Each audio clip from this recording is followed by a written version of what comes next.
Guys, how are you all? So in this video we are going to study class 8 English chapter 5 The Summit Within. ये honey dew book का chapter 5 है the summit within. ठीक है, तो before you read वाला part पहले देख लेते हैं.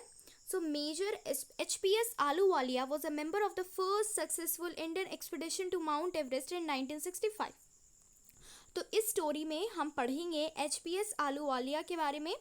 वो जो है ना वो एक मतलब वो माउंट एवरेस्ट को उन्होंने क्लाइम किया था 1965 में. उन्हीं की स्टोरी हम पढ़ेंगे कि कैसे उनका कैसे एक्सपीरियंस रहा माउंट एवरेस्ट को क्लाइम करने का. फिर उन्हें कैसा फील किया, मतलब सब कुछ हम उनके बारे में पढ़ेंगे. उन्हें कैसा फील हुआ जब वो सबसे हाईएस्ट पॉइंट पे जब वो खड़े हुए थे. और ये जो है बहुत अच्छी बात है कि उनकी स्टोरी नाम उन्हीं के वर्ड्स में पढ़ेंगे. ठीक है, कि क्लाइंबिंग द समिट, की समिट को क्लाइम करना. समिट मतलब वही जो पहाड़ की जो चोटी होती है ना, दैट इज समिट. और जो सबसे मोर डिफिकल्ट टास्क, उससे भी ज़्यादा डिफिकल्ट टास्क जो था ना, the climbing the summit within. जो हमारे अंदर विथिन मतलब किसी चीज़ के अंदर. तो हमारे अंदर भी जो समिट है उसके बारे में भी हम देखेंगे. अब हमारे अंदर क्या समिट है, सब कुछ हम देखेंगे इस चैप्टर में. So let's begin the chapter. Of all the emotions which surged through me as I stood on the summit of Everest, looking over miles of panorama below us. The dominant one, I think, was humility. तो वो बोलते हैं कि जितने भी emotions होते हैं, happiness, sad, happy, sad, जितने भी इमोशंस होते हैं ना, वो उनके अंदर आ गए जैसे ही वो माउंट एवरेस्ट के पीक पे खड़े हुए. वो क्या कर रहे थे, यहाँ पे पीक पे खड़े हैं तो यहाँ पे किनारे किनारे सब कुछ देख रहे थे, माइल्स ओवर माइल्स वो देख रहे थे. पैनोरामा, देखो पैनोरामा क्या होता है ना, एक फ़ोन को हम ऐसे यूज़ करते हैं सीधा, और फिर एक फ़ोन को हम ऐसे यूज़ करते हैं लैंडस्केप वाले व्यू में, इस टाइप से. तो इसे हम पैनोरामा कहते हैं. तो वैसे ही उन्हें व्यू दिख रहा था, वो देख रहे थे. और जो डोमिनेंट वन मतलब एक पर्टिकुलर चीज़ जो वो सोच पा रहे थे वो थी ह्यूमिलिटी. क्या, हम्बलनेस के बारे में. The physical in me seemed to say, thank God, it's all over. However, instead of being very jubilant, there was a tinge of sadness. जो फिजिकल था, यानी कि उनकी बॉडी बोल रही थी थैंक गॉड, मतलब इतनी मेहनत के बाद मैंने इस माउंट एवरेस्ट को क्लाइम कर ही लिया. But instead of being very happy, instead of being very jubilant का मतलब होता है very happy because of success. आपने कुछ कर लिया, आपको कुछ सक्सेस मिल गई, that's why you are very happy. इस वजह से आप बहुत हैप्पी होते हैं. दैट वो जो वर्ड होता है, उस पर्टिकुलर वर्ड वो होता है jubilant, very happy because of success. तो instead of being very happy, instead of being very jubilant, क्या था ना कि there was a tinge of sadness. Tinge का मतलब होता है कोई शेड या फिर ट्रेस. ठीक है, मतलब इतना उन्हें सक्सेस मिल गई है फिर भी वो इतना खुश नहीं थे. थोड़ा सा मतलब कुछ दुख टाइप का उनके अंदर लग रहा था. अब वो क्यों, सैडनेस क्यों थी, वो हम देखेंगे. Was it because I had already done the ultimate in climbing and there would be nothing higher to climb and all roads hereafter would lead down? तो ये बोल रहे हैं कि ऐसा क्यों, क्योंकि मैंने अल्टीमेट कर लिया था क्लाइंबिंग में. मैंने सबसे हाईएस्ट पीक पे मैं पहुंच चुका था, मैंने सबसे ऊंचाई पे मैं चढ़ चुका था. तो अब मेरे लिए इससे ऊंचा कुछ भी क्लाइम करने को नहीं है. अब जितने भी रोड्स होंगे वो तो नीचे ही मुझे लेके जाएंगे ना, मतलब अब तो मैं नीचे ही रहूँगा, इससे ऊपर तो नहीं जाऊँगा. वैसे बोल रहे हैं. By climbing in the summit of Everest, you are overwhelmed by a deep sense of joy and thankfulness. It is a joy which lasts a lifetime. The experience changes you completely. The man who has been to the mountains is never the same again. तो summit को climb करना, Everest के summit को climb करना ना, आप बहुत ज़्यादा ओवरवेलमिंग फीलिंग हो जाती है. बहुत ज़्यादा खुश हो जाते हैं, थैंकफुल हो जाते हो कि आपके पास अपॉर्चुनिटी मिली कि आपने उस समिट को आप क्लाइम कर सके. सो बहुत खुश हो जाते हैं, एक ओवरवेलमिंग फीलिंग होती है. आप बहुत ज़्यादा जॉयफुल हो जाते हैं, आपके पास बहुत ज़्यादा थैंकफुलनेस हो जाती है just because of you got an opportunity to climb the Everest. ठीक है, तो इतनी सारी जो चीज़ें वो बोलते हैं, बहुत ज़्यादा खुश हो जाते हैं, बहुत ज़्यादा थैंकफुलनेस हो जाते हैं. ये जो जॉय है, ये जो खुशी है ना, वो लाइफ टाइम रहती है कि आपने एवरेस्ट को क्लाइम किया. ये जो खुशी है, हाँ, ये मतलब लाइफ टाइम रहने वाली खुशी भी है. आप एक इंसान बन गए जिन्होंने एवरेस्ट को क्लाइम किया, the highest peak in the world, आपने उसे क्लाइम किया, तो ये खुशी हमेशा रह जाती है. ये जो एक्सपीरियंस है ना क्लाइम करना, वो आपको कम्प्लीटली पूरी तरह से चेंज कर देती है. वो बोलते हैं एक इंसान जो कि माउंटेन्स में जाता है ना, वापस आने के बाद ना वो चढ़ने वाला, यानी कि पहले वाला इंसान कभी भी नहीं रह जाता, वो थोड़ा सा चेंजेस आ जाते हैं उस इंसान में. As I look back at life after climbing Everest, I cannot help remarking about the other summit. the summit of the mind, no less formidable and no easier to climb. वो बोलते हैं जैसे मैं अपने ज़िंदगी में पीछे देखता हूँ, जब मैंने एवरेस्ट को क्लाइम कर लिया, उसके बाद जब वो अपने ज़िंदगी में देखते हैं ना, तो कुछ अदर समिट यानी कि कुछ और ऊंचाइयों के बारे में ना वो समझ नहीं पाते। ऐसा क्यों? जो समिट हमारे माइंड का होता है, जो समिट हमारे माइंड का होता है, इन सारी चीज़ों को वो रिमार्क नहीं कर पाते। ये बोलते हैं नो लेस फॉर्मिडेबल। फॉर्मिडेबल का मतलब होता है थोड़ा सा डरावना, थ्रिएटनिंग, फियरफुल। तो मतलब ठीक है कि जो एवरेस्ट को क्लाइम करना ना बहुत ज़्यादा फॉर्मिडेबल है, ठीक है। अरे आप सोच के भी डर जाओगे कि आपको इतना बड़ा एवरेस्ट क्लाइम करना है। वैसे ही जो समिट है हमारे माइंड का, मतलब माइंड हमारे अंदर है, तो मतलब ये ऐसा कोई चीज़ नहीं है कि बहुत ईजी है। ये भी बहुत ज़्यादा फॉर्मिडेबल है, ये भी बहुत ज़्यादा थ्रिएटनिंग है। And no easier to climb, और इसे भी क्लाइम करना ना कोई भी ईजी नहीं है। That is the summit with in. हमारे अंदर भी तो एक समिट है जो हम क्लाइम नहीं कर पा रहे, ठीक है। तो आगे देखते हैं। Even when getting down from the summit, once the physical exhaustion had gone, I began asking myself the question why I had climbed Everest. तो वो बोलते हैं जब मेरे फिजिकल एग्जॉशन यानी कि टायर्डनेस जा चुकी थी, मेरे जो थकावट थी वो जा चुकी थी, तो मैं एक क्वेश्चन ना हम बार बार अपने आप से पूछ रहा था कि क्यों मैंने एवरेस्ट को क्लाइम किया, क्यों why did the act of reaching the summit have such a hold on my imagination? क्यों मैं बार बार सोच रहा हूँ कि मैंने समिट को क्लाइम किया, ये इमेजिनेशन में मेरे हमेशा मेरे दिमाग में क्यों रह रही है? It was already a thing of the past. ये एक पास्ट की, ये तो एक पहले की चीज़ हो चुकी है, ये तो एक चीज़ है जो कि बीत चुकी है।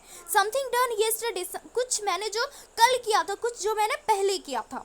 With every passing day, it would become more remote, and then what would remain? Would my memories fade slowly away?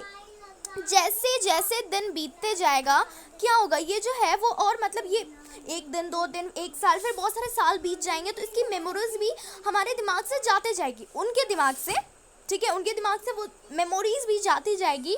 तो बचेगा क्या? तो देखो वो एक मेमोरी है, वो भी उनके दिमाग से जाती जाएगी, तो फिर बचेगा क्या? एवरेस्ट क्लाइंबिंग की जितनी भी मेमोरीज है वो तो उनके दिमाग से जाती जाएगी, है ना। All these thoughts led to me to question myself as to why people climb mountains. ये जितने सारी चीज़ें, जितने भी थॉट्स उनके दिमाग में आ रहे थे ना, वो उन्हें एक क्वेश्चन पूछने पे मजबूर कर रहे थे कि क्यों जो है वो लोग माउंटेन्स को क्लाइम करते हैं। It is not easy to answer the question. ये एक ईजी टास्क नहीं है इस क्वेश्चन का आंसर करना। The simplest answer would be as others have said, because it is there it presents great difficulties. तो जो सिंपल सा आंसर इसके लिए हो सकता है क्योंकि एवरेस्ट है, क्योंकि माउंटेन एग्जिस्ट करता है, क्योंकि माउंट एवरेस्ट एग्जिस्ट करता है, that's why people climb it, ठीक है। देखो क्या होता है ना कि उसमें हमें एक इंसान को उसमें बहुत सारी डिफ़िकल्टीज दिखती है, बहुत सारी प्रॉब्लम्स दिखती है एक माउंटेन को क्लाइंब करने में। So the man takes delight in overcoming obstacles. The obstacles in climbing a mountain are physical. तो जो मैन है ना, किसी भी एक नेचर होता है एक इंसान का कि वो खुश होता है, डिलाइट लेता है कि जो भी आपके सामने जो ऑब्स्टिकल्स आ रहे हैं उसे क्रॉस करने में, उसे पार करने में। देखो आपने कोई एक छोटा सा काम किया, बहुत ज़्यादा इजी सा काम, तो आप उतना उसमें खुश नहीं होंगे, पर आपने सपोज़ कोई बड़ा सा बहुत हार्ड सा क्वेश्चन सॉल्व कर लिया मैथ का, या फिर कोई और टास्क ही कर लिया, तो बहुत ज़्यादा खुश हो जाओगे क्योंकि आपने एक ऑब्स्टिकल को क्रॉस कर लिया, है ना। तो ये मैन है ना, डिलाइट लेता है ऑब्स्टिकल्स को क्रॉस करने में। A climb to a summit means endurance, persistence and willpower. तो एक देखो ये 3 वर्ड है ना, ये ना एसेंस है इस चैप्टर के, तो इस 3 वर्ड को समझना बहुत ही इंपॉर्टेंट है। जैसे कि जो पहला वर्ड है यहाँ पे वो एंड्योरेंस का मतलब आपकी जो फिजिकल स्ट्रेंथ है, आप फिजिकली कितने स्ट्रॉन्ग हो, वो बहुत ज़्यादा होता है कि आप माउंटेन को क्लाइम कर पाओगे या नहीं। अगर आप फिजिकली स्ट्रॉन्ग नहीं होंगे तो आप इतना एक्सट्रीम टेम्परेचर में, इतने बहुत ज़्यादा प्रॉब्लम में आप कैसे आपकी बॉडी उसे सहन कर पाएगी। प्रेजिस्टेंस का मतलब डिटर्मिनेशन कि हाँ मुझे उस माउंटेन को क्लाइम कर ही लेना है इन एनी कंडीशन, कुछ भी हो जाए। बहुत लोग थोड़ा सा, जैसे कि सपोज ये माउंटेन है, यहाँ तक पहुँचते हैं, थोड़ा सा अब नहीं हो पाएगा मुझसे, आधा पहुंचने के बाद भी लोग बोलते हैं नहीं अब मुझसे नहीं हो पाएगा, छोड़ देते हैं। तो डिटर्मिनेशन कि मुझे इस माउंटेन को क्लाइम करना है ही करना है इन एनी कंडीशन। तो यही एंड्योरेंस आपकी स्ट्रेंथ, रेजिस्टेंस आपकी डिटर्मिनेशन एंड विल पावर। आपके अंदर से आवाज़ आनी चाहिए that you can climb the mountain. आपके अंदर से एक आवाज़ आनी चाहिए कि आप उस माउंटेन को क्लाइम कर सकते हो, that is will power. The demonstration of this physical qualities is no doubt exhilarating as it was for me also। तो ये जो डिमॉन्स्ट्रेशन मतलब इन क्वालिटीज़ अगर किसी भी इंसान में होती है ना, इन फिजिकल क्वालिटीज़, तो वो बहुत ज़्यादा एक्सिलरेटिंग होती है, एक्साइटिंग होती है कि हाँ देखो उस इंसान में ये क्वालिटीज़ है तो वो इंसान माउंटेन को क्लाइम कर सकता है। तो वो आलूवालिया जी बोलते हैं कि मेरे लिए भी ये बहुत ज़्यादा एक्सिलरेटिंग था कि अगर मैं किसी को देखता था कि उनके अंदर ऐसी फिजिकल क्वालिटीज़ है। वो बोलते हैं I have a more personal answer, उनके पास उससे भी ज़्यादा एक पर्सनल आंसर है इस क्वेश्चन का। अपने बचपन से ना वो बहुत ज़्यादा माउंटेन से अट्रैक्ट होते थे, वो ना मिजरेबल हो जाते थे, मतलब खोए खोए जैसे हो जाते थे जब वो माउंटेन से दूर रहते थे। मतलब बचपन से ही वो माउंटेन से बहुत ज़्यादा अट्रैक्ट होते थे, वो बहुत ज़्यादा मिजरेबल, बहुत ज़्यादा लॉस्ट रहते थे जब वो माउंटेन से दूर रहते थे। प्लेन्स में यानी कि खाली ज़मीन में जहाँ पे माउंटेन्स वगैरह नहीं हो वैसी जगह में रहते तो बहुत ज़्यादा खोए खोए रहते थे, जैसा लगता था कि उनके अंदर कुछ हटा दिया गया हो। ठीक है, mountains are nature at its best. तो वो बोलते हैं नेचर की जो सबसे अच्छी चीज़ है वो है माउंटेन्स, उनकी ब्यूटी, वो उनकी सुंदरता, उनकी मैजेस्टी पोज। मतलब मैजेस्टी पोज मतलब वो कैसे एक बुलंद तरीके से एक खड़े रहते हैं। देखो हम बोलते हैं ना वो किंग बहुत ज़्यादा मैजेस्टिक है, आप किसी किंग का एग्जाम्पल लो, हम बोलते हैं वो किंग कितना ज़्यादा मैजेस्टिक है कि उसका एकदम बोल्ड पोज है। ठीक है, तो पावर को थोड़ा सा दिखाता है कि माउंटेन्स के पावर को। एंड अ ग्रेट चैलेंज, हाँ उसकी जो ब्यूटी, उसकी मैजेस्टी पोज, ये ग्रेट चैलेंज है। और मतलब वो बोलते हैं and when I believe that mountains are a means of communion with God. वो बोलते हैं कि बहुत लोग जैसा सोचते हैं, मैं भी सोचता हूँ ना कि जो माउंटेन्स है ना मतलब वो एक मीन्स है कम्युनियन विद गॉड। कम्युनियन का मतलब होता है state of feeling of close relationship. मतलब जब माउंटेन्स पे लोग क्लाइंब करते हैं ना तो उन्हें लगता है कि वो भगवान से मिलने जा रहे हैं, भगवान से कुछ बातें करने जा रहे हैं, मतलब भगवान से एक होने जा रहे हैं। जब लोगों को लगता है देखो माउंटेन्स के ऊपर क्या है, स्काई, तो लगता है कि स्काई में ही हमें जैसा बताया गया है बचपन से, या फिर हमें जैसा पता है कि स्काई में ही भगवान जी रहते हैं या फिर भगवान गॉड रहते हैं, तो हमें लगता है कि जो माउंटेन्स में जो चढ़ रहे हैं उन्हें लगता है कि अब हम भगवान से मिलने जा रहे हैं। Once having granted this, the question remains, why Everest? Because it is the highest, the mightiest and has defied many previous attaints.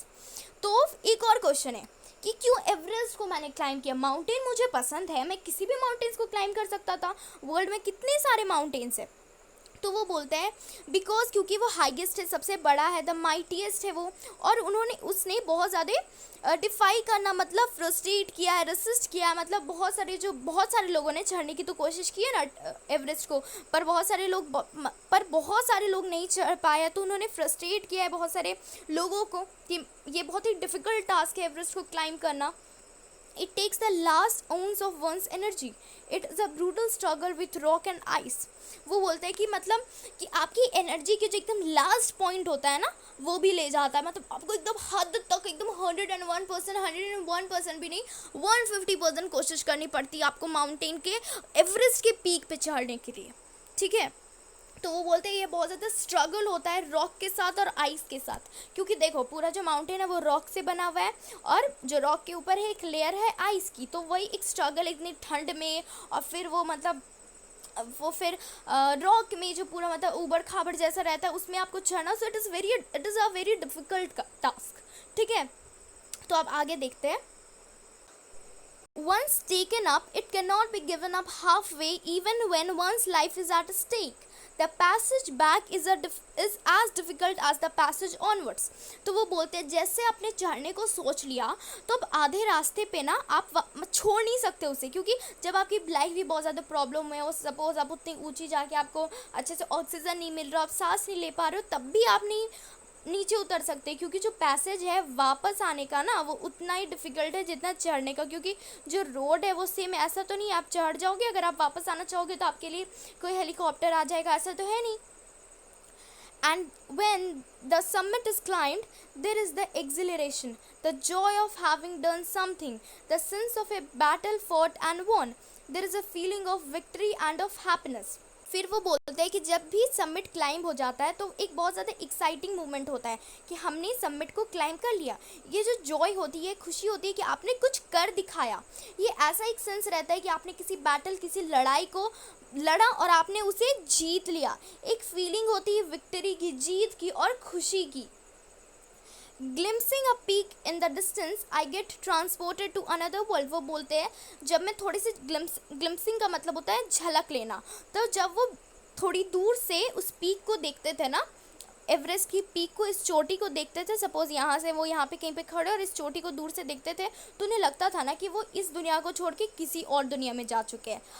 I experience a change with in my self which can only be called mystical.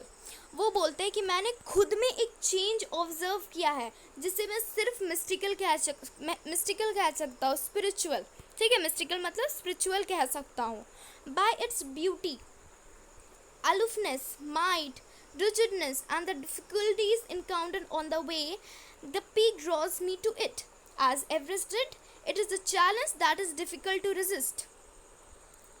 तो वो बोल रहे हैं, तो एक mountain की beauty, उसकी सुंदरता के वजह से, उसके अलोफनेस का मतलब क्या होता है ना कि उसका डिस्टेंट, आप कितनी दूर से उसे जो देखते हो कि हाँ देखो वो माउंटेन का पीक कितना सुंदर है, उसका माइट, उसकी पावर, वो कितना, उसकी स्ट्रेंथ की वजह से, माउंटेन की स्ट्रेंथ की वजह से, उसका रिजिडनेस का मतलब क्या होता है, वो कितना बिग है, कितना स्ट्रॉन्ग है। और जो डिफ़िकल्टीज, जो प्रॉब्लम्स हमें मिलती है, जब आप जो डिफ़िकल्टीज से आप इनकाउंटर करते हो, मिलते हो, आप जब वहाँ पे ऊपर चढ़ते हो, the peak draws me to it as Everest did. It is a challenge that is difficult to resist.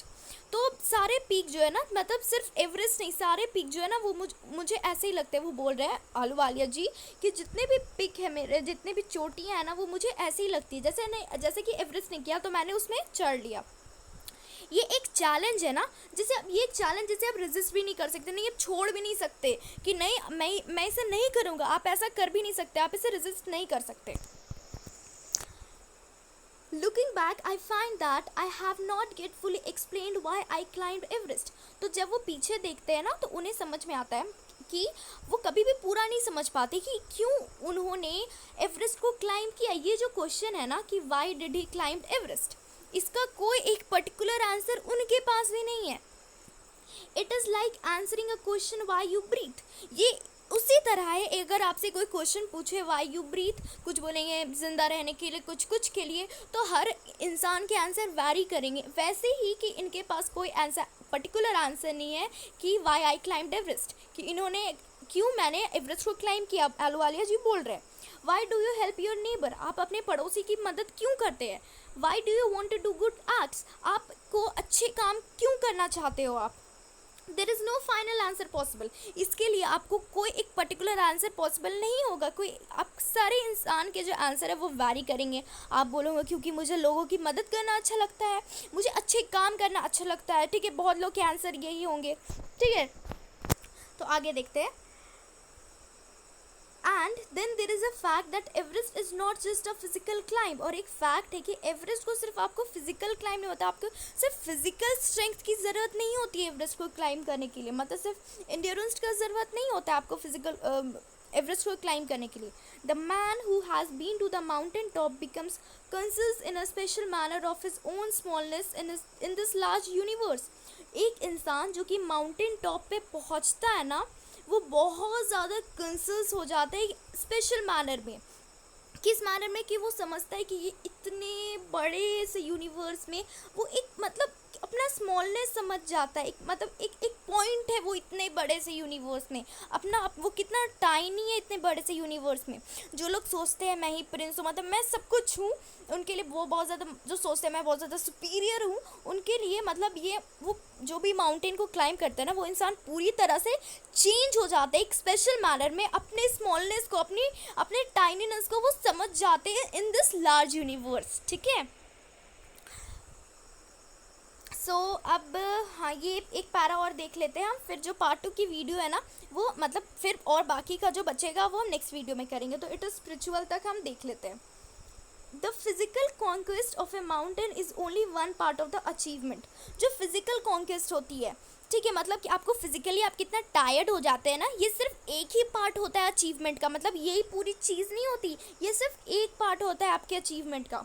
There is more to it than that, इसमें और भी कुछ ज़्यादा है। It is followed by a sense of fulfilment, मतलब क्या ना, आपके अंदर से आप पूरा हो जाते हो जब आप पहुंचते हो क्लाइंब, मतलब वो अपने एक्सपीरियंस से बता रहे हैं, जब आप पहुंचते हो माउंटेन के पीक पे ना, तब आप एक आपके अंदर खुद में आप पूरे हो जाते हैं। There is the satisfaction of a deep earth to rise our one surrounding, एक सेटिस्फैक्शन आ जाता है ना कि आपको अपने सराउंडिंग में, आपको अपने सराउंडिंग में और भी ऊंचा उठना है, आप अपने नेबर में, अपने आसपास देखने लगते हो, आपको उसके और भी ऊंचा उठना है। It is the eternal love for adventure in man, ये इटर्नल मतलब ever lasting, life long, eternal मतलब कुछ भी ऐसा जो ख़त्म ना हो, तो ये एवर लास्टिंग लव होता है एक एडवेंचरस मैन के अंदर। आपने बहुत सारे वीडियोस भी देखे होंगे सोशल मीडिया पे या फिर बहुत सारे सोशल मीडिया प्लेटफॉर्म्स पे कि जो लोग हैं वो बहुत सारी चीज़ें करते हैं, जैसे कि बंजी जंपिंग कुछ लोग करते हैं, या फिर रिवर राफ्टिंग, या फिर बहुत सारी ऐसी चीज़ें करते हैं। तो इसमें क्या होता है ना, ये एक इंटरनल लव दिखाता है, एवर लास्टिंग लव दिखाता है एक इंसान के अंदर, एक मैन के अंदर एडवेंचर का। वैसे ही माउंटेन क्लाइंबिंग भी एक एडवेंचर है। The experience is not merely physical, it is emotional, it is spiritual. जो बोलते हैं जी, ये जो एक्सपीरियंस है ना, ये मतलब पूरी तरह से फिजिकल एक्सपीरियंस नहीं है कि मैं थका, मैं चढ़ा, कुछ नहीं, ये एक इमोशनल है, एक लव दिखाता है आपका टुवर्ड्स माउंटेन्स, ये एक स्पिरिचुअल मतलब एक्सपीरियंस है। ठीक है, तो यहाँ पे हमारी पार्ट 1 की वीडियो ख़त्म होती है। पार्ट 2 ना, मतलब इसका जो रिमेनिंग चैप्टर बचा वो हम पार्ट 2 वीडियो में करेंगे, वरना वीडियो बहुत ज़्यादा लंबी हो जाएगी। So thank you for watching my video. कैसा लगा वीडियो आप लोग ज़रूर बताइएगा। Thank you.